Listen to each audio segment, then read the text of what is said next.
Hello दोस्तों, स्वागत है आप सभी का मेरे चैनल मैक्सिमा क्लासेस में। आज हम डिस्कस करेंगे 23 अप्रैल 2023 को हुए पटवारी की एग्जाम में आए हुए जनरल मैथ्स के कुछ अच्छे क्वेश्चन। शुरू करते हैं पहले क्वेश्चन से। क्वेश्चन है, z 4 अंकों की सबसे बड़ी संख्या है जिसमें 6, 7, 8 से विभाजित करने पर क्रमशः 4, 5, 6 शेषफल बचता है। तो z को 11 से भाग देने पर कितना शेषफल बचेगा? तो अगर हम ये 4 अंकों की सबसे बड़ी संख्या, ये वाली बात हम यदि भूल जाएं थोड़ी देर के लिए क्वेश्चन से, तो एक फॉर्मूला होता है कि अगर कोई संख्या है n और उसको हम p, q, r से डिवाइड करें अगर, और s, t, u क्रमशः शेषफल बचता है, यदि शेषफल बचे और एक कंडीशन और फॉलो करें, वो ये है कि p माइनस s बराबर q माइनस t बराबर r माइनस u बराबर d, मतलब कोई एक नंबर के बराबर ही डिफरेंस रहे तीनों का, तो उस कंडीशन में जो नंबर होता है वो होता है k into LCM of p, q, r minus d। ये अच्छा कंसेप्ट है, इसको याद रखिएगा कि अगर कोई नंबर है n, उसको p, q, r से डिवाइड करें तो क्रमशः s, t, u शेषफल बचता है, और एक कंडीशन ये p minus s is equal to q minus t बराबर r माइनस u बराबर d है। ये तीनों कंडीशन यदि फॉलो करता है तो वो नंबर जो होता है k LCM of p, q, r minus d होता है, जहाँ पर k जो है कोई भी नंबर हो सकता है, डिपेंड करता है कि क्वेश्चन में क्या कंडीशन दी हुई है। ठीक है, तो अभी तो हम ये 4 अंकों की सबसे बड़ी वाली संख्या, ये मैटर अभी भूल जाते हैं और हम निकालते हैं कि सबसे k को एक मान के सबसे छोटी नंबर निकालते हैं जो इस कंडीशन को फॉलो करती है। तो उसके लिए क्या करेंगे, हम एलसीएम निकालना है p और का। तो अभी यहाँ पर तो पहले ये देख लें हम कि जैसे p जो है यहाँ पर 6 है, q 7 है और 8 r है, और s 4 है, ये 5 है और ये 6 है। तो 6 में से 4 गए, 2 आ रहा है, 7 में से 5 गए, 2 आ रहा है, 8 में से 6 गए, 2 आ रहा है। तो ये कंडीशन ये फॉलो कर रही है। इट मीन्स जो हमारा नंबर होगा वो k into LCM of P, Q, R minus D होगा।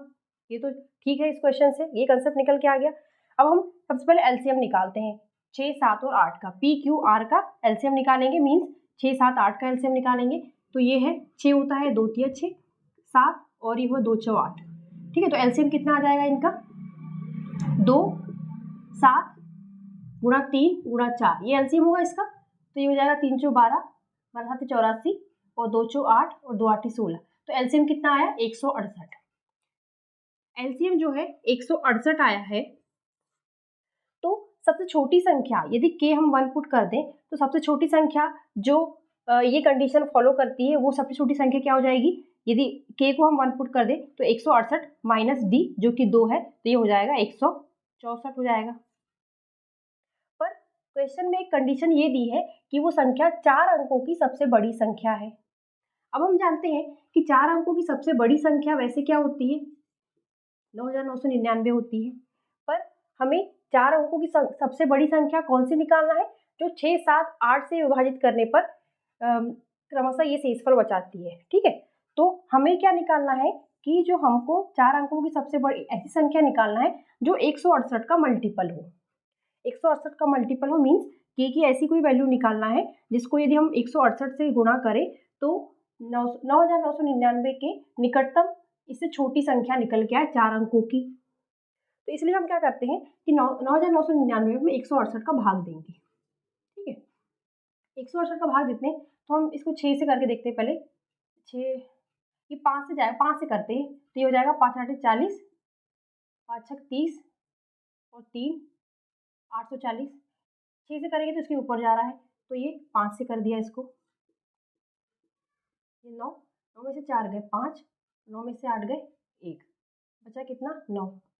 अब हम फिर से करते हैं तो इसको हम करेंगे यदि 9 से ही करके देखते हैं। सबसे पहले 9 से करके देखते हैं, ये तो ये हो जाएगा 9 8 72, 7 9 6 54 और 6 61, 6 9 एकम 6 और 15, 1512 छोटा ही आ रहा है तो 9 बार करते हैं तो ये कितना आ रहा है 9।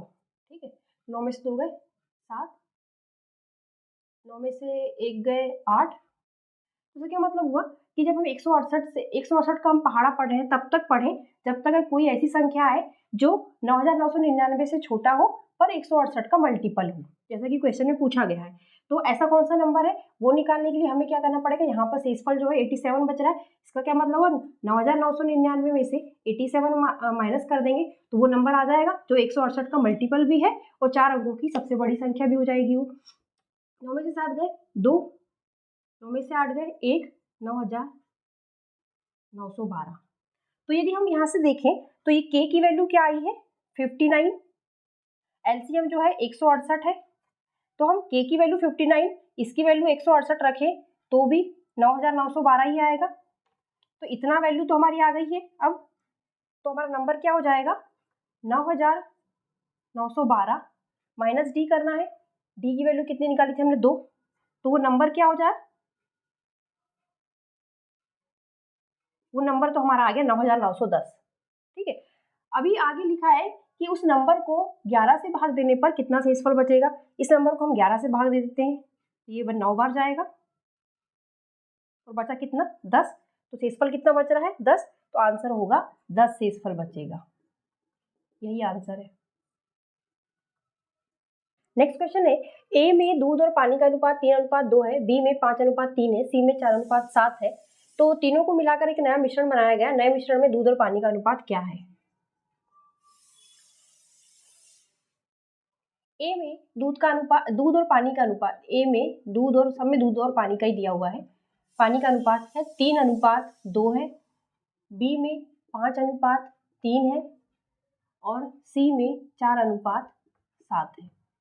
तीनों को मिलाया जा रहा है, तो तीनों को मिलाया जा रहा है, तो अगर हम ये तीनों में दूध को ऐड कर दे और पानी को ऐड कर दे तीनों में, तो ये गलत होगा जब तक कर कि सॉल्यूशन की मात्रा जो है हम सेम ना कर दें। यदि अलग से इसको जोड़ देंगे ऐसे और फिर आंसर निकालने की कोशिश करेंगे तो वो आंसर हमारा गलत आएगा। पर यदि हम ये सॉल्यूशन, ये टोटल सॉल्यूशन कितना हो जाएगा, ये 3 और 2 5 है, ये 5 और 3 8 है, ये 7 और 4 11 है। यदि हम ये टोटल सॉल्यूशन की मात्रा बराबर कर दें तो फिर हम आसानी से उसको मिश्रण में दूध को और पानी को ऐड कर सकते हैं।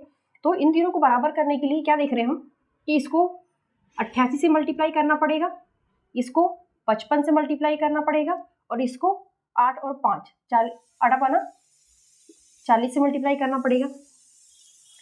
तो इसको 88 से मल्टीप्लाई करेंगे तो इसको भी 88 से करना पड़ेगा, इसको भी 55 से करना पड़ेगा और इसको भी 40 से करना पड़ेगा। तो हम तो पहले क्या करते हैं कि दूध में मल्टीप्लाई करेंगे और यदि कोई आंसर इस टाइप से आ रहा है जो ऑप्शन से मैच करेगा दूध की मात्रा तो हम उसमें टिक लगा देंगे। पर अभी फिलहाल के लिए हम तो दोनों की कैलकुलेट करते हैं। तो ये दूध है, इसमें 88 का मल्टीप्लाई करेंगे हो जाएगा 3 8 24, 2 24 25 26, ठीक है। और पानी कितना आ जाएगा 2 8 16, 2 8 16 और 1 17, ठीक है। इसमें करेंगे 55 का तो ये हो जाएगा, दूध हो जाएगा यहाँ पे 25 की 2 25 27 और पानी कितना आ जाएगा यहाँ पे 3 5 15, 3 5 15 और 1 16। इसका मल्टीप्लाई करेंगे तो ये 160 और इससे करेंगे तो ये हो जाएगा 7 4 28। अब हम दूध और पानी को ऐड कर लेंगे, ये हो जाएगा 4 5 9 0, ये 9 हो गया, 6 7 6 13, 13 6 19, एक बचा 2 और 1 3, 4 5 और 1 6, ये हो गया। अब पानी को ऐड करते हैं, ये 6 5 11, एक बचा 1, 8 और 1 9, 9 6 15, 15 और 7 22, बचा 2 3 4 और 5 6, ये आ गया। 2 3 से कैंसिल करते हैं, 3 दूनी 6, 3 3 9, 3 3 9 और इसको करते 3 दूनी 6 और 3 शून्य 3 7 21। तो क्या अनुपात निकल के आया 233 अनुपात 207, यही आंसर है। दूध और मिश्रण में दूध और पानी का अनुपात क्या होगा 233 अनुपात 207, यही आंसर। नेक्स्ट क्वेश्चन है, 12 वस्तुओं को बेचने पर 2 वस्तु के क्रय मूल्य के बराबर हानि होती है। यदि वस्तु का विक्रय मूल्य 840 रुपए है तो वस्तु का क्रय मूल्य ज्ञात करें। एक वस्तु का क्रय मूल्य मान लेते हैं सीपी है, एक वस्तु का विक्रय मूल्य एसपी मान लेते हैं। तो 12 वस्तुओं का क्रय मूल्य कितना हो जाएगा 12 एसपी हो जाएगा और 12 वस्तुओं का विक्रय मूल्य हो जाएगा 12 एसपी हो जाएगा। लिखा है 12 वस्तुओं को बेचने पर 2 वस्तु के क्रय मूल्य के बराबर हानि होती है। तो हानि होती है मीन्स क्रय मूल्य बड़ा है, तो 12 सीपी 12 वस्तुओं का क्रय मूल्य माइनस 12 वस्तुओं का विक्रय मूल्य बराबर हानि कितनी है 2 वस्तुओं के क्रय मूल्य के बराबर हानि हो रही है, तो 2 वस्तुओं का क्रय मूल्य कितना है 2 सीपी। तो लिखा है वस्तु का क्रय मूल्य निकालना है, ठीक है। और SP की वैल्यू दी हुई है, तो पहले तो क्या करते हैं 2SP इस तरफ आएगा, तो ये हो जाएगा 12 में से 2 जाएंगे 10 SP हो जाए 10 CP हो जाएगा, और ये जाएगा इस तरफ, तो ये हो जाएगा 12 SP, और SP मतलब विक्रय मूल्य, और विक्रय मूल्य की वैल्यू दी है 840 रुपये। इसको पुट कर देते हैं, तो CP कितना, 0 से 0 कैंसिल हो गया, 1248 4 1296 100 1008, तो CP की वैल्यू कितनी आ गई 1008, यही आंसर है 1008 रुपये। नेक्स्ट क्वेश्चन है, ए किसी काम को 15 दिन में, बी उस काम को 10 दिन में तथा सी उस काम को 12 दिन में कर सकता है, तो तीनों मिलकर काम कितने दिनों में करेंगे। ए 15 दिन में कर रहा है, बी 10 दिन में, सी 12 दिन में। एलसीएम निकाल लेते तीनों का, तो एलसीएम कितना हो जाएगा 60 हो जाएगा इसका एलसीएम। तो अपन मान लेते हैं कि जो वर्क है वो कितना है 60 यूनिट है, तो इनकी एफिशिएंसी निकाल लेते हैं। ये तो पूरे दिन में पूरा 60 यूनिट काम खत्म कर रहे हैं, तो एक दिन का काम कितना हो जाएगा 60 में 15 का डिवाइड करेंगे, 15 चौक 60, 4 यूनिट पर डे करता है। ये करता है 6 यूनिट पर डे, और ये करता है 5 यूनिट पर डे। अब तीनों मिलके काम कर रहे हैं, तो तीनों का एक दिन का काम कितना हो जाएगा 6 4 10, 10 और 5 15, तीनों का एक दिन का काम कितना हो गया 15 यूनिट। अब एक दिन में 15 यूनिट, तो 60 यूनिट खत्म करने के लिए 60/15, तो 4 दिन में। आंसर क्या हो जाएगा 4 डेज में ये तीनों मिलकर काम खत्म कर देंगे, यही आंसर है। नेक्स्ट क्वेश्चन है, बी की कार्य क्षमता ए की 1/4 है, बी किसी कार्य को 6 दिन तक करता है, फिर ए को शामिल कर लेता है, पूरा कार्य 15 दिनों में पूरा होता है, तो ए अकेले उस काम को कितने दिनों में करेगा। बी की कार्य क्षमता, माना कि बी जो है हमने बी की एफिशिएंसी मानी, बी की कार्य क्षमता ए की 1/4 है, मतलब A/4 है, तो बी किसी कार्य को 6 दिन तक किया उसने, और फिर ए को शामिल कर लिया, पूरा कार्य 15 दिनों में पूरा हुआ। पूरा कार्य ऐसा नहीं लिखा है कि बचा हुआ कार्य, पूरा कार्य मतलब उसमें 6 दिन भी शामिल है, 15 में ही 6 दिन भी शामिल है। यदि लिखा होता है कि बचा हुआ कार्य, तो फिर हम 15 + 6 टोटल 21 दिन लेते, पर यहाँ पर लिखा पूरा कार्य 15 दिनों में, तो 6 दिन भी इसी में शामिल है। पूरा काम जो है 15 दिनों में हुआ है, जिसमें से 6 दिन जो है बी ने अकेले किया है, उसके बाद फिर ए भी शामिल हो गया, तो अपन ये कह सकते हैं कि बी ने पूरे 15 दिन काम किया है, बी ने पूरे 15 दिन काम किया है, और ए ने 15 में से 6 गए 9 दिन काम किया है। और ये बी की एफिशिएंसी मीन्स एक दिन का काम है, और ए जो है ए की एफिशिएंसी मीन्स एक दिन का काम है, तो इनका एक दिन का काम ये है, तो 15 दिन का काम कितना हो जाएगा, 15 दिन में बी कितना काम करेगा, बी की एफिशिएंसी A/4, ठीक है, 15 दिन में बी का काम इतना हुआ, प्लस ए का काम कितना हुआ 9 दिन का, 9 गुणा इसकी एफिशिएंसी क्या है ए है, और ये बराबर पूरा किसके है 1 के, क्योंकि हमने वर्क को हमने यहाँ 1 ही एज्यूम किया है, तो ये पूरा 15 दिन में इसने किया, 9 दिन में इसने किया, और पूरा काम इन्होंने खत्म कर दिया, मीन्स 1 को खत्म कर दिया। इसको सॉल्व कर लेंगे तो आ जाएगा आंसर। यहाँ से हम क्या करते हैं ए कॉमन ले लेते हैं, तो ये हो जाएगा 15/4, और ये +9 हो गया बराबर 1, 9 जो 36, और 36 5 41, और 51/4 हो जाएगा, और ये इस तरफ जाएगा, ये 51/4 हो गया, ये ए है, ये बराबर 1, तो ए बराबर कितना हो गया 4/51, तो ये क्या हुआ ए की एफिशिएंसी आई, ए की एफिशिएंसी अगर हमें पूछा ए अकेले उस काम को कितने दिनों में करे, तो अगर हम वर्क को कभी भी एक एज्यूम करते हैं, तो हमेशा क्या होता है एफिशिएंसी जो होती है वो 1/, पूरे काम को करने में लगे दिन होते हैं, वो करने में लगे दिन, अगर हमने वर्क जो है एक माना है। मेरी आप टाइम एंड वर्क की क्लास देखिएगा, मैंने इसमें समझाया है कि यदि हमने वर्क को एक माना है, तो एफिशिएंसी का जस्ट उल्टा कर देंगे, तो हमें पूरे काम में लगे हुए दिन आ जाएंगे। तो यहाँ पर एफिशिएंसी 4/51 है, तो पूरे काम में लगे हुए दिन कितने हो जाएंगे 51/4 हो जाएंगे। इसको डिवाइड करेंगे तो क्या आएगा 4 एकम 4, बचा 1, 4 दूनी 8, बचा कितना 9 10 11 3, 12 सही 3/4 दिन होगा। ये आंसर है कि ये अकेले उस काम कितने दिनों में करेगा 12 से 3/4 दिन में। नेक्स्ट क्वेश्चन है, ए बी से 20% कम है, बी सी से 20% अधिक है, ए डी से 25% कम है, चारों का अनुपात ज्ञात करें। ए बी से 20% अधिक है, मीन्स बी को 20% बढ़ाएंगे तो इसको हम ऐसा लिख सकते हैं 20% कम है, सॉरी 20% कम है, तो इसको हम ऐसा लिख सकते हैं 0.8 बी, क्योंकि किसी नंबर को 20% से घटाते हैं तो उसमें 0.8 का मल्टीप्लाई हो जाता है, और इसको हम क्या लिख सकते हैं 8/10, और 8/10 को क्या लिख सकते हैं 2 8, तो ये 4/5 बी है, या फिर हम ये कह सकते हैं कि A/B जो है वो 4/5 है। दूसरा बी जो है सी से 20% अधिक है, तो सी को 20% बढ़ाएंगे तो ये हो जाएगा 1.2 2c, जिसको हम लिख सकते हैं 12/10, और जिसको आगे और लिख सकते हैं हम 4 2 12 2 5 10, 6/5 लिख सकते हैं। तो b/c कितना आ गया 6/5, ये एक आ गया, ये एक आ गया, और लिखा है आगे ए डी से 25% कम है, ए डी से 25% कम है, मतलब डी को यदि 25% घटाएंगे तो उसमें 0. ये सब मल्टीप्लाई क्यों होता है ये मैंने अपनी पर्सनल क्लास में बताया हुआ है। 0.75 डी हो जाएगा, जिसको हम लिख सकते हैं 75/100, क्या लिखते हैं 25 या 75, 25 चौके 100, ये हो जाएगा 3/4, या ये कह सकते हैं कि a/d जो है वो 3/4 है। तो a/b 4/5 है, b/c 6/5 है, तो b को हम इक्वल करने की कोशिश करते हैं, तो b जो है यहाँ पर 5 है, यहाँ पर 6 है, इक्वल करने के लिए हमें इसमें 6 का मल्टीप्लाई करना पड़ेगा, इसमें 5 का करना पड़ेगा, तो फिर ये क्या हो जाएगा, ये हो जाएगा 6 चौको 24, ये हो जाएगा 6 पंचे 30, तो a b इतना हो जाएगा, और इसको करेंगे तो ये 5 छक 30 हो जाएगा, तो b ये 30 रहेगा, और ये 5 25 हो जाएगा। तो a b c का रेशियो तो आ गया अपना। अब साथ में d को भी शामिल करना है, तो d का रेशियो a के साथ दिया हुआ है 3/4, और a यहाँ पर क्या है 24 है, और ये 3 है, तो इसको 24 बनाने के लिए 8 का मल्टीप्लाई करना पड़ेगा, तो ये 8 24 हो जाएगा, तो 8 का मल्टीप्लाई इसमें करेंगे तो ये भी 8 चौ 32 हो जाएगा, तो d जो है वो कितना है 32 है। चारों का रेशियो क्या आ गया, ये यही आंसर है। नेक्स्ट क्वेश्चन है, एक व्यापारी अंकित मूल्य पर 15% बट्टा देता है तो उसे 20% का लाभ होता है, अंकित मूल्य 576 रुपए है, तो क्रय मूल्य याद करें। अंकित मूल्य दिया हुआ है 576 रुपए, और उसमें छूट कितनी दी जा रही है 15% की छूट दी जा रही है, तो अंकित मूल्य को 15% से माइनस करेंगे तो कितना होगा उसमें मल्टीप्लाई, 100 में से 15 गए 85, मतलब 0.85 का मल्टीप्लाई हो जाएगा 576 में, तो ये क्या बन जाएगा विक्रय मूल्य बन जाएगा। और विक्रय मूल्य वहीं पर दूसरी कंडीशन के हिसाब से दी हुई है कि विक्रय मूल्य जो है वो 20% के लाभ के साथ हो रहा है, तो विक्रय मूल्य दूसरे कंसेप्ट में यदि क्रय मूल्य के कंसेप्ट में देखें तो विक्रय मूल्य क्या होगा 1.2, 20% से बढ़ाएंगे किसी नंबर को तो उसमें 1.2 का मल्टीप्लाई हो जाता है, और सीपी नहीं दिया हुआ है तो उसको सीपी रख लेते हैं, इसको हटा देते हैं, ये इसके बराबर है, दिख रहा है क्लियर, इसको सॉल्व कर लेते हैं, सीपी नहीं निकालना है हमको, तो ये 85 हो गया, 576 हो गया, और ये हो गया 12,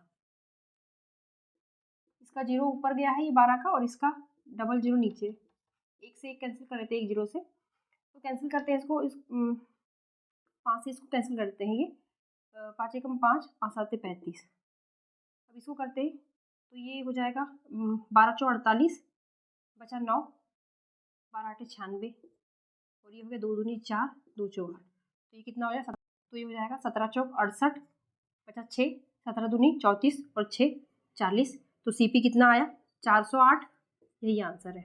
नेक्स्ट क्वेश्चन है, एक समीकरण y² - y - 56 बराबर 0 का मूल है तथा b समीकरण y² - 5y - 24 = 0 का मूल है, तो a + b का मान ज्ञात करना है।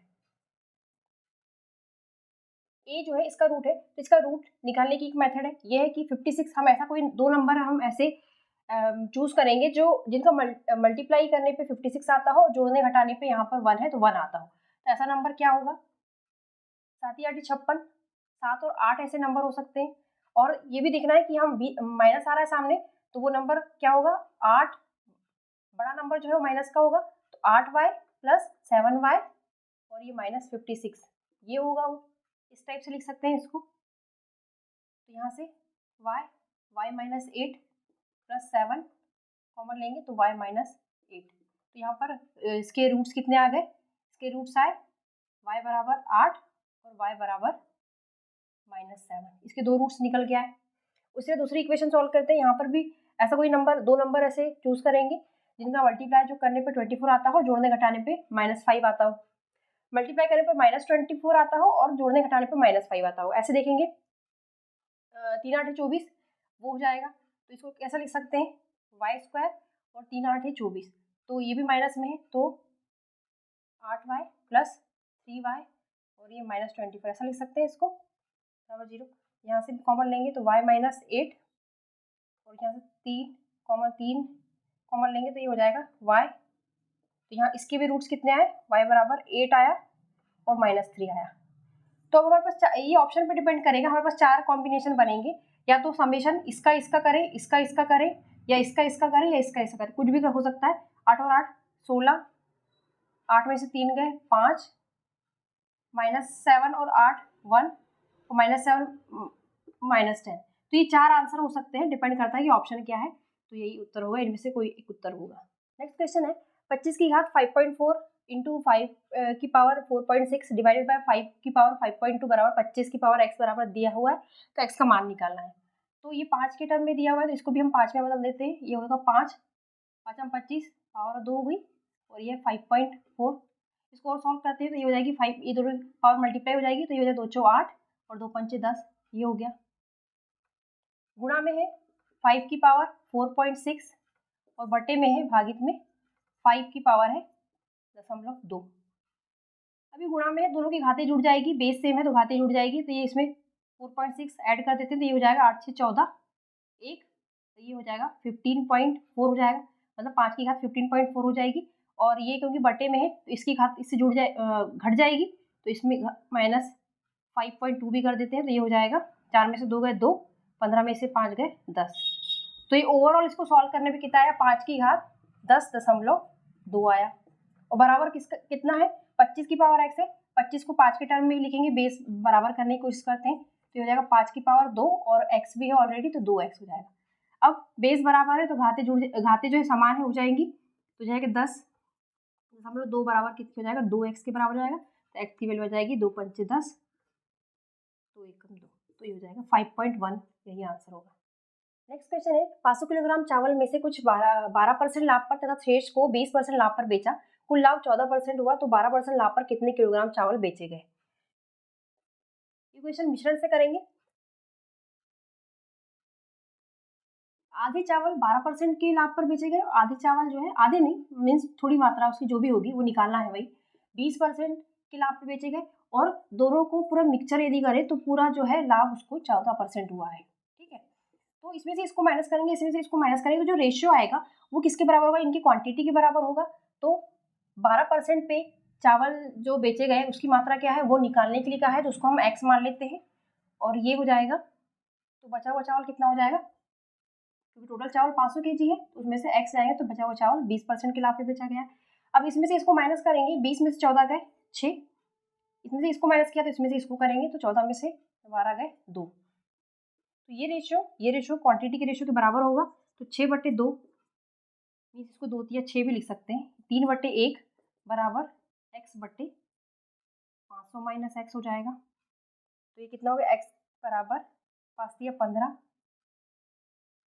और ये 3x, इस तरफ जाएगा तो क्या होता जाएगा 4x बराबर 1500। तो x की वैल्यू कितनी आ जाएगी, 4 या 12,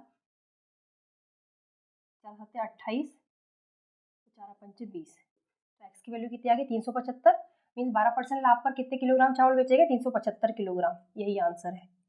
नेक्स्ट क्वेश्चन है 2 पासों को उछालने पर योग 10 से ज्यादा आने की प्रायिकता क्या है। देखो 4 तक तो क्या होता है, सम 8 ही आता है, 5 बढ़ाएंगे तो 5 में सम जो है 10 आना स्टार्ट होता है, ठीक है। तो जो नंबर्स होंगे वो 5 से ज्यादा ही होंगे, तभी सम जो है 10 आएगा या उससे ऊपर आएगा, तो 10 से ज्यादा पूछा है, ठीक है। तो ये कंडीशन कौन सी होगी, 5 तो नहीं काउंट करेंगे, 5 6 होगा तो 11 सम आएगा, ये ले सकते हैं, 6 5 होगा तो 11 आएगा, तो ये ले सकते हैं, और 6 होगा तो 12 आएगा जो कि 10 से बड़ा है। तो ये 3 कंडीशन ही ऐसी है जिसमें जो सम जो है 10 से ज्यादा आ रहा है। और टोटल फेवरेबल आउटकम्स कितने होते हैं, 2 पासों को उछालने पर 36 होते हैं, और जिसमें से हमको पूछा गया 10 से ज्यादा 3 ही कंडीशन बन रही है, तो ये हो जाएगा 3/36, तो ये हो जाएगा 1/12, यही आंसर होगा। दूसरा क्वेश्चन है एक आयत की चौड़ाई वृत्त की त्रिज्या के बराबर है। ये आयत है, ये चौड़ाई है b, ये लंबाई मान लेते हैं, तो b बराबर किसका है, वृत्त की त्रिज्या के बराबर है। हम मान लेते हैं कि r है इसकी त्रिज्या, जिसकी परिधि, इस वृत्त की परिधि दी हुई है, परिधि क्या होती है 2πr होती है, मीन्स परिमाप बोल सकते हैं एक तरीके से। ये बराबर किसके है, 44 के बराबर है, और आयत का क्षेत्रफल भी दिया है। तो पहले तो हम इसको सॉल्व करके यहाँ से r की वैल्यू निकाल लेते हैं। ये r है और ये 44, और ये पाई की वैल्यू 22/7 रख लेते हैं यहाँ पे, और ये 2 नीचे आ गया, तो ये कैंसिल हो जाएगा पूरा। r बराबर कितना आ गया, 7 सेंटीमीटर आ गया। हमको लंबाई निकालना है, आयत का क्षेत्रफल दिया हुआ है, आयत का क्षेत्रफल क्या होता है a इंटू बी, लंबाई गुणी चौड़ाई होता है, जहां पर हमने a और b माना है। तो ab बराबर कितना दिया हुआ है 630, तो आयत की लंबाई क्या है ये निकालना है। ठीक है, तो b बराबर r और r बराबर कितना है 7 आ चुका है, तो b की वैल्यू 7 पुट कर देते हैं, तो ये हो जाएगा 630/7, तो ये हो जाएगा 7 9 63 a। तो a की लंबाई कितनी आ जाए, a मतलब लंबाई कितनी आ जाएगी 90 सेंटीमीटर। यही आंसर है।